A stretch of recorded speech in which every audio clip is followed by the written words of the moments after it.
Good morning students from class 8। हम लोग अभी आपको पढ़ाएंगे, मैं पढ़ाऊंगी आपको अभी लेसन नंबर 11 दिवाली के बाद में human body and organ system. कि ह्यूमन की बॉडी, मनुष्य बॉडी किस प्रकार से होती है, कैसे होती है और ऑर्गन सिस्टम क्या होते हैं। लास्ट ईयर आपने क्या पढ़ा था, from what the organ and organ system are made up of. Organ कैसे बनते और ऑर्गन सिस्टम कैसे बनता है, ये तुमने 7th क्लास में पढ़ा था। तो ऑर्गन जितनी भी हमारी बॉडी है, हमारी बॉडी कैसे बनती है, सेल से। हमारी बॉडी कैसे बनती है, सेल से। सेल आपस में मिलकर क्या बनाते हैं, टिश्यू। क्या बनाते हैं आपस में मिलकर, टिश्यू। टिश्यू आपस में मिलकर क्या बनाते हैं, ऑर्गन, है ना। ये ऑर्गन आपस में मिलकर क्या बनाते हैं, ऑर्गन सिस्टम, है ना। और ऑर्गन सिस्टम से पूरी क्या बन जाती है, एक बॉडी, ह्यूमन बॉडी। तो हमारे जो ऑर्गन्स है एंड ऑर्गन सिस्टम कैसे बने हुए हैं, cell. Cell is the basic and functional unit of life. हमारा शरीर कैसे बना है, सेल से। सेल आपस में यूनाइट कैसे होती है, टिश्यू। टिश्यू यूनाइट होकर क्या बनता है, ऑर्गन। और ऑर्गन, अलग अलग ऑर्गन यूनाइट होकर क्या बनाते हैं, ऑर्गन सिस्टम। और ऑर्गन सिस्टम आपस में क्या बनाते हैं, एक बॉडी। जैसे हमारे बॉडी में डाइजेस्टिव सिस्टम है, तो डाइजेस्टिव सिस्टम हमारे बॉडी में है, तो हम इस डाइजेस्टिव सिस्टम में हम मुंह का उपयोग करते हैं, फिर हमारे जीभ को करते, फिर एलिमेंट्री कैनल आता है, फिर स्मॉल इंटेस्टाइन आती है, फिर लार्ज इंटेस्टाइन आता है, एब्डोमेन आता है। इस प्रकार से इतने सारे ऑर्गन वो डाइजेस्टिव सिस्टम में या भोजन के डाइजेशन में मदद करते हैं। तो that is organ system. And different क्या कहलाएंगे, ऑर्गन। ऑर्गन कैसे बने हुए हैं, टिश्यू। और टिश्यू कैसे बना हुआ है, सेल से। और सेल क्या है, the basic and the functional unit of life. ये आपको 7th क्लास से बताया था। In the last class we have studied some characters of living organism. All the vital process which are essential properties of living being, ये are collected as life process. Life process क्या है कि जितने भी vital problems है, जितने भी vital properties process है बॉडी के अंदर जो इसेंशियल है, ये सजीव है। तो हम बोलते हैं सजीव है, तो क्या करता है, सजीव क्या करता है, इट रेस्पायर, श्वसन करता है। श्वसन करना ये उसकी एक बेसिक नीड है। सांस अंदर लेना, ऑक्सीजन लेना, कार्बन डाइऑक्साइड छोड़ना, दैट इज श्वसन, हम ऐसा बोलते हैं। तो श्वसन करता है, वो डाइजेशन करता है। लिविंग जो सजीव है उसको श्वसन आवश्यक है, वो डाइजेशन करता है, उसमें एक्सप्रेशन होता है। तो डिफरेंट लाइफ प्रोसेस उसके बॉडी में पाई जाती है। तो what is mean bye life process, तो जो इसेंशियल प्रॉपर्टीज लिविंग में दिखा रहती है, जो vital process that is essential in living are known as life process. जब हम सोते हैं, सांस बंद होती है हमारी, नहीं, तो कौन सी प्रोसेस शुरू रहती है, वो रेस्पिरेशन की। Which life continue in our body, respiration हमारी बॉडी में कंटिन्यू होता रहता है। हमारा हार्ट बीट हमेशा होती रहती है, चाहे हम सोए रहे या हम जागते रहे। Different organs in our body are working in a group so as to smoothly carry out the various life process। अब डाइजेशन, जैसे हमको बोलते हैं अच्छा लगता नहीं, हमने बहुत खाना खा लिया, हमको अच्छा लगा नहीं, हमारा डाइजेशन नहीं हुआ, डाइजेशन प्रॉपरली हमारा सिर भी दर्द देता है, हमको बॉडी में अच्छा लगता नहीं। तो ये जितने भी ऑर्गन सिस्टम है, जितने भी ऑर्गन सिस्टम है, ये एक दूसरे से क्या हुए हैं, एक दूसरे से वो क्या है, मिले हुए हैं। एक बॉडी पार्ट, एक ऑर्गन सिस्टम हमारा काम प्रॉपरली करता नहीं, तो बॉडी में उसका क्या होता है, इफेक्ट होता है। This life process takes place in a various steps. Specific organ carry out the specific steps. तो उसके लिए जो लाइफ प्रोसेस चलने के लिए अलग अलग ऑर्गन्स काम आते हैं। Group of organ working to perform function is called the organ system. अब what is mean by organ system, the group of organ, group of organs, the group of organs working together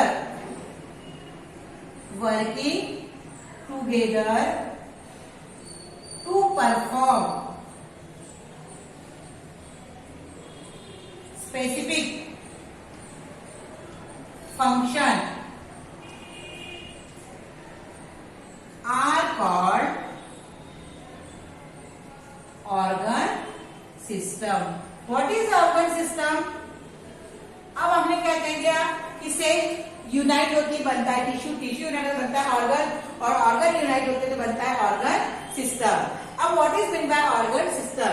तो group of organs, विभिन्न organ जैसे हमने alimentary canal का बताया है, मुंह mouth काम आता है, टंग काम आती है, एलिमेंट्री कैनल काम आती है, स्टमक काम आता है ना, फिर स्मॉल इंटेस्टाइन, लार्ज इंटेस्टाइन, इस प्रकार से वहां पे ग्लैंड्स होती है. तो ये different organs unite to form organ system, और ऑर्गन सिस्टम उसको कहते हैं ऑर्गन सिस्टम.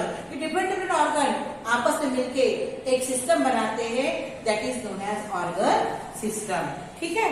इसके बाद हमको पढ़ना है like digestive system, respiratory system, circulatory system, nervous system, excretory system, reproductive, skeletal, muscular and functioning of the body. Energy is essential to operate all life process. अब सभी बॉडी की फंक्शन पूरे होने के लिए किसकी आवश्यकता होती है? एनर्जी की. अब ये एनर्जी हमारी बॉडी में कहां से आती है? हम अच्छा खाएंगे, स्वस्थ रहेंगे तो एनर्जी आएगी. तो energy production occurs within the cell. Cell कहां पे होती है? सेल के अंदर. इसके पहले इसमें हमने पढ़े थे लेसन नंबर 10 में माइटोकॉन्ड्रिया. माइटोकॉन्ड्रिया में total oxidation of food material होता है, वो क्या बनती है? Energy in the form of ATP. Cells need supply soluble nutrients and oxygen for this purpose. और एनर्जी प्रोडक्शन के लिए ऑक्सीजन की आवश्यकता होती है और सॉल्युबल न्यूट्रिएंट की भी आवश्यकता होती है. The supply takes place with the help of respiratory and circulatory system. तो respiration is carried out through following 3 steps. तो 3 प्रकार का रेस्पिरेशन हमारी बॉडी में होता है, क्योंकि अगर एनर्जी नहीं मिलेगी तो बॉडी वर्कआउट नहीं होगी. तो 3 प्रकार के रेस्पिरेशन आते हैं यहाँ पे. एक है एक्सटर्नल रेस्पिरेशन, दूसरा है इंटरनल रेस्पिरेशन, और तीसरा है सेलुलर रेस्पिरेशन. तो रेस्पिरेशन क्या है? And inhale, air is taken in through the nose and sent towards the lungs through the trachea, that is windpipe. नाक के द्वारा हवा ली जाती है और वो कहाँ पे आती है? विंडपाइप के द्वारा हमारे लंग्स में आती है. इनहेल, हम जब इनहेल करते हैं सांस अंदर लेते हैं, दैट इज इनहेल, वो है इंस्पिरेशन. और यहाँ की लंग्स में से जो कार्बन डाइऑक्साइड मिश्रित एयर है उसको हम बाहर निकालते through windpipe, that is exhale. समझ में आ गया? इनहेल करना है सांस अंदर लेना, और एक्सहेल करना है सांस बाहर निकालना. Air is taken through nose and sent towards the lungs through trachea, that is windpipe. It is inhalation. Inhalation inspiration. Oxygen अंदर लेना, that is inspiration. Carbon dioxide बाहर निकालना, that is expiration. Oxygen from the inspire air goes into blood. Blood carries carbon dioxide from various parts of the body towards the lungs, and it is given out with the help of exhalation. हम सांस अंदर लेते हैं तो oxygen अंदर लेते हैं, हम सांस बाहर डालते तो क्या निकालते बाहर? Carbon dioxide. Both the process occurring with the help of lungs, और उसे कहते हैं एक्सटर्नल रेस्पिरेशन. एक्सटर्नल में क्या आते हैं? एक्सटर्नल रेस्पिरेशन में 2 प्रकार आते हैं, एक इंस्पायरेशन और एक क्या होता है? एक्सपायरेशन. तो इंस्पायर में हम हवा अंदर लेते हैं, ऑक्सीजन अंदर लेते हैं, और एक्सपायरेशन में हवा यानी ऑक्सीजन बाहर निकालते हैं. इस दोनों को बोलेंगे एक्सटर्नल रेस्पिरेशन. दूसरा आएगा इंटरनल रेस्पिरेशन. तो इंटरनल रेस्पिरेशन में क्या आता है? Exchange of gases between cell and tissue. तो सेल और टिश्यू के बीच में गैसों का क्या होता है? आदान प्रदान. That is known as internal respiration. और इसपे आदान प्रदान में ऑक्सीजन ब्लड की ओर जाती है और कार्बन डाइऑक्साइड कहाँ निकलती है? उसमें से बाहर आती है. तीसरा है सेलुलर रेस्पिरेशन. जो डिजॉल्व न्यूट्रिएंट है like glucose are slowly burn with the help of oxygen, और एनर्जी रिलीज होती है in the form of ATP, उसे कहते हैं सेलुलर रेस्पिरेशन. यहाँ मैंने तुमको अभी लेसन शुरू किया है, मैं यहाँ इसको अभी क्या करती हूँ, कंप्लीट। ठीक है।